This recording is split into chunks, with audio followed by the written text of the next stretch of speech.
అపర్ణయై ఆకులు కూడా తినడం మానేసి తపస్సు చేసి సొక్కిపోయి ఇలా అయిపోయి నాకు ఈశ్వరుడే భర్తగా కావాలంటే ఆనాడు బ్రహ్మచారిగా వచ్చి మళ్లీ పరీక్ష చేశాడు.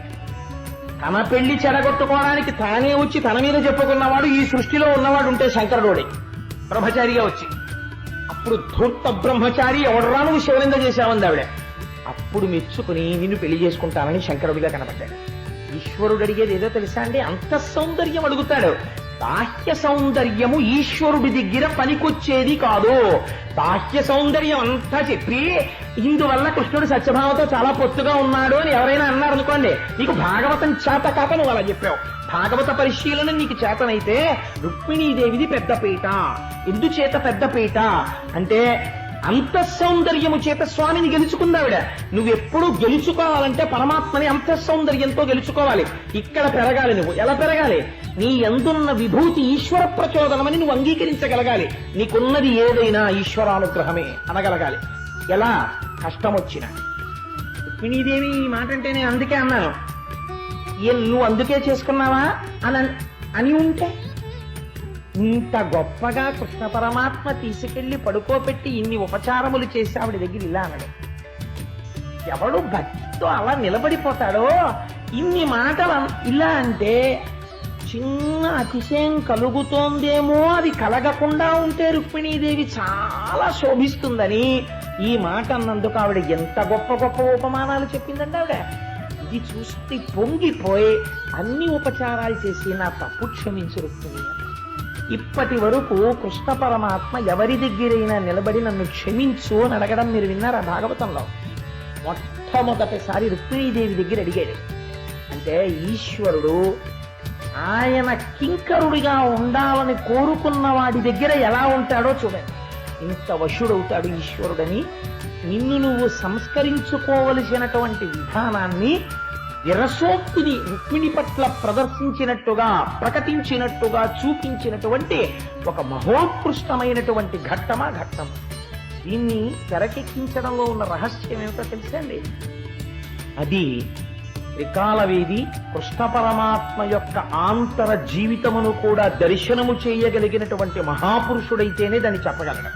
ఎవరు చెప్పగలరండి? లేకపోతే వెంకటేశ్వర స్వామి వారు 7 కొండలు దిగొచ్చి అలవేలు మంగమ్మ దగ్గరకు వచ్చినప్పుడు అలమేలు మంగమ్మ నాట్యం చేస్తే, నాట్యం చేసినప్పుడు ఒంటి చెమటలు పట్టిన అలమేలు మంగమ్మ ఎలా ఉంటుందో, ఆవిడ మనస్సులో భావన ఎలా ఉంటుందో, అలరులు కురియగా ఆడినదే అలకుల కులుకుల అలమేల్ మంగ అనగలగాలంటే అమ్మతనంలో అమ్మతనాన్ని మాత్రమే చూసి అమ్మ మనస్సులో చొరబడి అమ్మకి అయ్య పట్ల ఉన్న శృంగార భావనని, ఆ నాట్యాన్ని తన జ్ఞాన నేత్రంతో చూసి కీర్తించగలిగి భక్తి స్థాయిలో నిలబడి ఆ సరళ రేఖ దాటడం అనేటటువంటిది చేత కాని వినయ సంపత్తి చేత కట్టుబడిన వగ్గేయకారుడికి తప్ప అంజలికి సాధ్యం కాదు. అది అన్నమయ్య గొప్పతనం.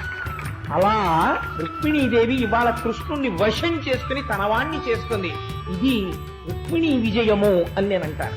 కాబట్టి ఈ మన విజయంగా మనం మార్చుకోవడంలో భాగవతం వినడం చేత మనం పొందవలసినటువంటి విజయం. దానికోసమని వ్యాస భగవానుడు అంతఃపురంలో జరిగినటువంటి విషయాన్ని భాగవతంలో తీసుకొచ్చి ఇస్తే పోతనామాచ్యుల వారు మన యందున్నటువంటి అనుగ్రహంతో వారు రామకైంకర్యంగా సమర్పించుకున్న దానిని ఆంధ్రీకరించి మనకు అందించారు. తదుపరి కాలంలో రుక్మిణీదేవి యొక్క అన్నగారైనటువంటి రుక్మి, ఇది ఒక చాలా చిత్రమైనటువంటి సందర్భం, మీరు చాలా జాగ్రత్తగా అర్థం చేసుకోవాలి. రుక్మికి రుక్మిణీదేవి అంటే చాలా ఇష్టం, కానీ కృష్ణుడంటే మాత్రం అంత పెద్ద ప్రీతి ఆయనకేం లేదు. పావు చుట్టం, పడగ విరోధం. పావు కావాలి, పడగ ఉండకూడదు. ఇది చాలా ఆశ్చర్యకరంగా ఉంటుంది. చాలా కుటుంబాలలో, నేను ఎందుకు పేర్లు పెట్టి చెప్పాలి, చాలా కుటుంబాలలో ఈ లక్షణం ఎలా ఉంటుందంటే, అల్లుడు గారు కావాలి, అల్లుడు గారి అమ్మగారు కానీ నాన్నగారు కానీ ఉండకూడదు. ఆ అబ్బాయి వీళ్ళింటికి అల్లుడు అవ్వాలి, ఆ పిల్లాడికి అక్క చెల్లెళ్ళు ఉండకూడదు. ఈ అమ్మాయి అల్లుడు గారు ఈ పిల్ల అక్క చెల్లెళ్ళను కూడా మరదళ్ళని ఎంతో ప్రేమించాలి. కానీ ఈ పిల్లవాడు మాత్రం తన అక్క చెల్లెళ్ళని చూడకూడదు. ఎందుకు నువ్వు ఇంక మనుష్యుడిగా పుట్టడం? ఇది నీకు ఉండవలసిన లక్షణమే, ఒక మనుష్యుడికి ఉండవలసిన లక్షణమే. అది నీకు యుక్త వయస్సు వచ్చిన పిల్లని ఇచ్చేటటువంటి వాడికి ఉండవలసిన ఆలోచన సరళే. ఇది ఇంత ధైర్యంగా ఉంటాయి ఆలోచనలు మనుష్యులవి. నేను ఒక్కొక్కసారి చాలా ఆశ్చర్యంగా ఉంటుంది. అక్క చెల్లెళ్ళు ఉన్నారా అండి అని చాలా భయంగా అడుగుతారు పెళ్లి కొడుకు గురించి అడిగారు. ఉన్నారండి అన్నాం అనుకోండి, అక్క చెల్లెళ్ళు ఉంటే అంటారు. అక్క చెల్లెళ్ళు ఉంటే నీకే? ఆయన అక్క చెల్లెలతో పొందినటువంటి ప్రేమ, అన్నదమ్ముడు పీటల మీద కూర్చుని ఓ ఇల్లు కట్టుకుంటే అక్క చెల్లెలు పొంగిపోయి ఇచ్చినటువంటి హారతి నీకేం తెలుసు? నీకు తెలియదేమో జీవితంలో, అందుకు నువ్వు అలా మాట్లాడగలిగావు. ఆ అక్క చెల్లెలు ప్రేమ ఏమిటో నీకు తెలిస్తే నువ్వు అలా మాట్లాడగలవా? పెళ్లి కొడుకు పీటల మీద కూర్చుంటే ఎంత సంతోషం అండి వాళ్ళకి. మా అన్నయ్య పెళ్లి కొడుకు, మా తమ్ముడి పెళ్లి కొడుకు అని అలా వెనకాలే ఉంటారు.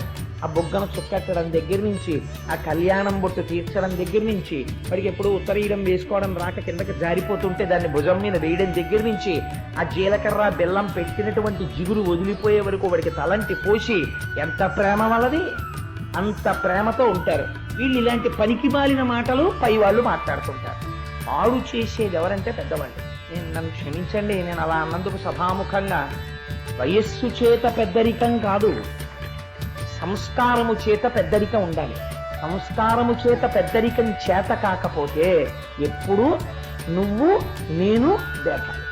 తన వాళ్ళని పొగుడుకోవడం, అవతల వాడి యందు ఉన్నటువంటి ఔన్నత్యాన్ని అంగీకరించలేకపోవడం, నీ బ్రతుకంతా అలాగే వెళ్తావు. ఏమిటి సాధించావు దానివల్ల? నువ్వు సాధించింది లేదు, నువ్వు నీ బిడ్డలకి మిగిల్చిన సంస్కారం లేదు. నువ్వు నాటిన పెనువేప విత్తు కొన్ని కుటుంబాలకు అదే సంస్కారంగా పరిణమించి వాళ్ళు మళ్ళీ ఎంతమందిని పాడు చేస్తారో నాకు చాలా మంది తెలుసు. నాకు ఆప్తులైన వాళ్ళు నాకు తెలుసు. వియ్యంకుడిని పలకరించేటప్పుడు మీరు అండం చేత కాని వాళ్ళు నాకు తెలుసు.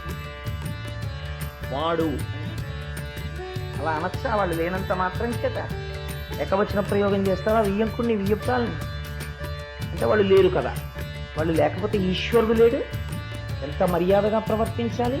రుక్మి ఘట్టం మనకి తెలియచేస్తుంది. రుక్మిణి అంటే ఇష్టం. ఎప్పుడో భాగవతం చదివిందని మీరు వింటే ఇవాళకి మీకు దేనికి పనికి వస్తుందండి?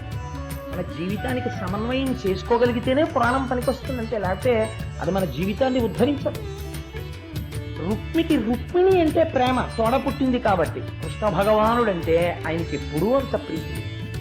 రుక్మిణికి ఎవరంటే ప్రేమ? కృష్ణ భగవానుడు అంటే ప్రేమ. ముందు ఘట్టంలో ఆవిడ ఏం చెప్తోంది? నాకు నువ్వు తప్ప ప్రపంచం అక్కర్లేదంట. ఈయనేమంటున్నాడు? రుక్మిణి అంటే ప్రేమ, కృష్ణుడంటే అంత ప్రేమ ఉండదు.